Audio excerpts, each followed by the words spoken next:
당신이 찾던 무서운 이야기 고비의 TV.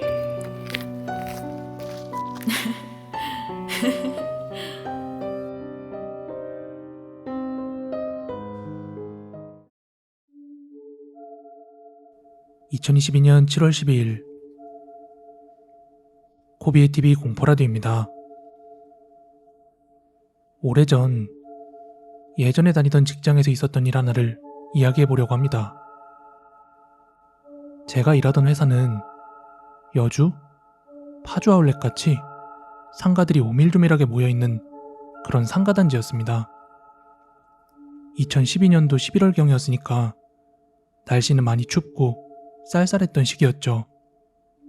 당시 퇴근은 6시였는데 보통 3시부터가 되면 일명 떡볶이 아줌마가 돌기 시작합니다.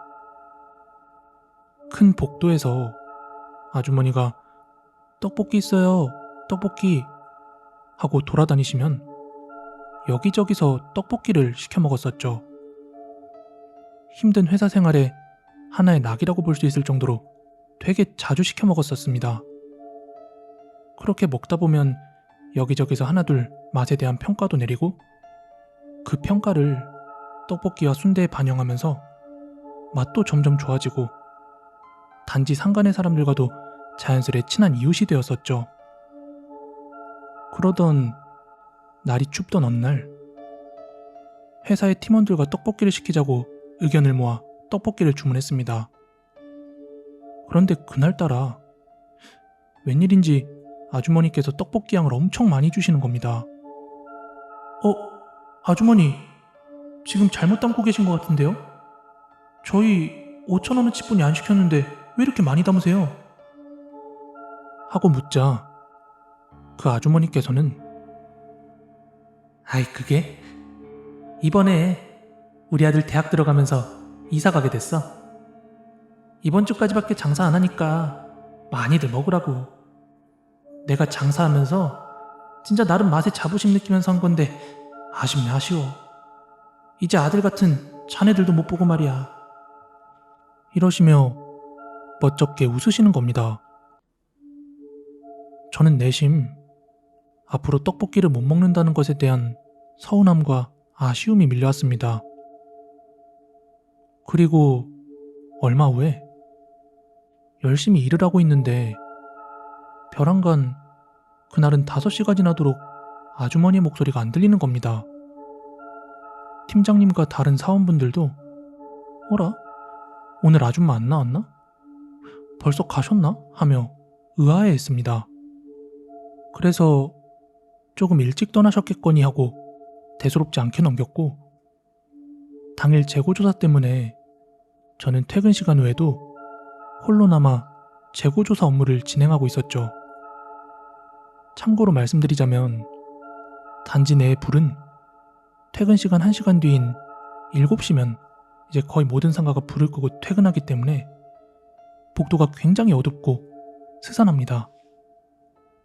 그때 기억으로는 저희 상가 외엔 거의 불이 켜져 있는 곳은 없었던 걸로 기억이 됩니다.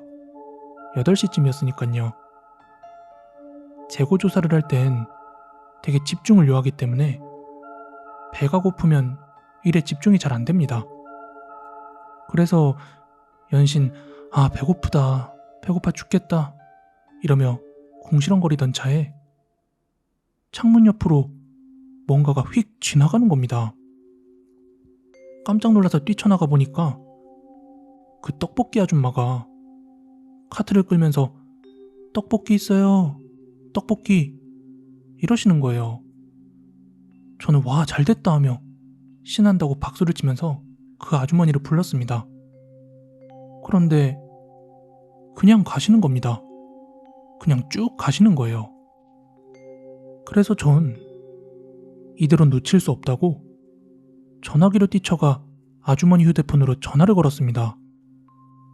그렇게 몇 번 신호가 가더니 철컥 남자분이 받더군요. 누구시죠?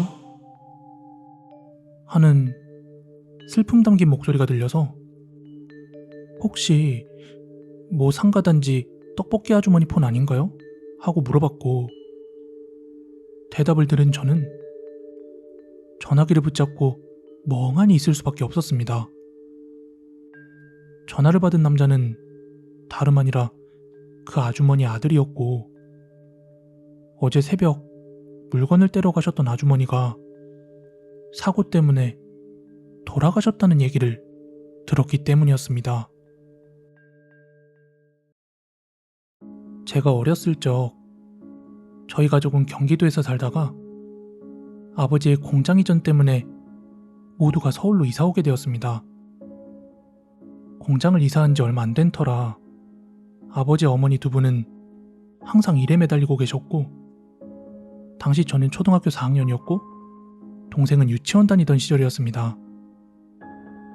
그러던 어느 날 학교에서 돌아와 집에 들어가니까 어머니께서 동생을 부여잡고 눈물을 펑펑 흘리고 계셨습니다.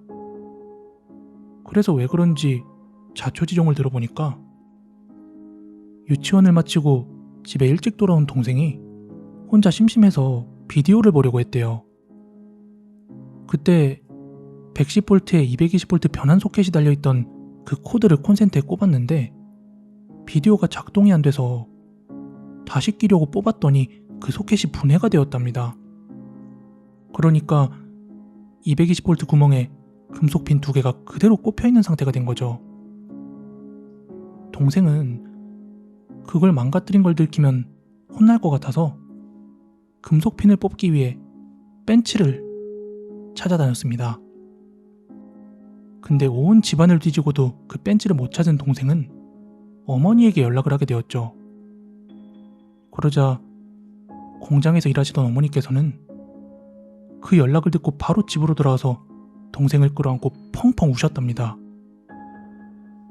전기도 안 끄는 상태에서 절연 기능도 없는 도구로 전극에 맞물려 있는 금속질을 건드리면 당연히 감전이 됩니다.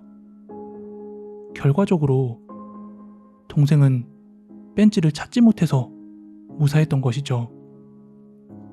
헌데 저희 집은 공구를 특정 장소에 모아놓기 때문에 동생이 못 찾을 리가 없거든요. 그런데 어머니께서 그날 아침 출근 전에 벤치만 따로 빼서 신발장 가장 꼭대기 구석 쪽에 신발 박스에 들어있는 그 신발 안쪽에 숨겨두셨습니다. 아침 출근 시 문 앞에서 나가려는데 아무 이유 없이 벤치를 숨기고 싶다는 생각이 드셨다고 해요. 그래서 다시 들어오셔서 공구함을 열어 벤치만 꺼낸 거예요. 그리고 이걸 어디다 숨길지 한참 고민을 하고 돌아다니시다가 그 당시 어린이였던 저희들 손이 안 닿는 신발장 꼭대기가 눈에 들어왔고 그 속에 최대한 깊이 숨겼다고 하시더군요. 동생이 어머니께 전화해서 처음에 "엄마, 벤치 어디 있어?"